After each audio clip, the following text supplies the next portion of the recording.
আসসালামু আলাইকুম প্রিয় শিক্ষার্থীবৃন্দ, আশা করি তোমরা সকলেই খুব ভালো আছো। আলহামদুলিল্লাহ, আমি অনেক ভালো আছি। 2026 সালের এইচএসসি পরীক্ষার্থীদের ক্যালকুলেটর ও হাতঘড়ি ব্যবহার প্রসঙ্গে একটি নোটিশ প্রকাশিত হয়েছে। দেখতে পাচ্ছ এখানে মাধ্যমিক ও উচ্চ মাধ্যমিক শিক্ষা বোর্ড ঢাকা। নোটিশ প্রকাশের তারিখ 17/6/2026। বিষয় এইচএসসি পরীক্ষা 2026 এর পরীক্ষার্থীদের ক্যালকুলেটর ও হাতঘড়ি ব্যবহার প্রসঙ্গে উপর্যুক্ত বিষয়ের প্রেক্ষিতে জানানো যাচ্ছে, এইচএসসি পরীক্ষা 2026 এর পরীক্ষার্থীদের পরীক্ষার কেন্দ্রে নিম্নবর্ণিত সায়েন্টিফিক নন প্রোগ্রামেবল মডেলের ক্যালকুলেটর ব্যবহার করতে পারবে।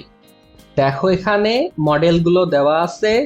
1 নম্বরে রয়েছে FX82MS, এরপরে আছে FX100MS, FX570MS, এরপর আছে FX991MS, এরপর FX991EX, FX991ES, FX991ES প্লাস এবং সবশেষ আছে FX991CW।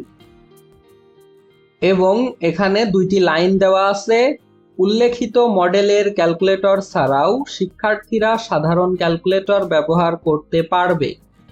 এছাড়া পরীক্ষার্থীরা কাঁটাযুক্ত নন প্রোগ্রামেবল হাতঘড়ি ব্যবহার করতে পারবে। এর মানে হচ্ছে তোমরা এই মডেলের ক্যালকুলেটরগুলো ছাড়াও সাধারণ ক্যালকুলেটর ব্যবহার করতে পারবে এবং পরীক্ষার কেন্দ্রে কাঁটাযুক্ত নন প্রোগ্রামেবল হাতঘড়ি ব্যবহার করতে পারবে। দেখতে পাচ্ছ এখানে,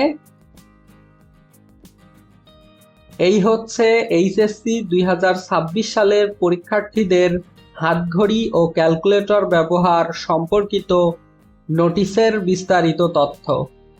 আজকের মতো এই ভিডিওটি এ পর্যন্তই। দেখা হবে নতুন কোনো ভিডিওতে। তুমি যদি আমার চ্যানেলে নতুন হয়ে থাকো এবং সকল ভিডিও সবার আগে পেতে চাও, তাহলে অবশ্যই চ্যানেলটিকে সাবস্ক্রাইব করবে।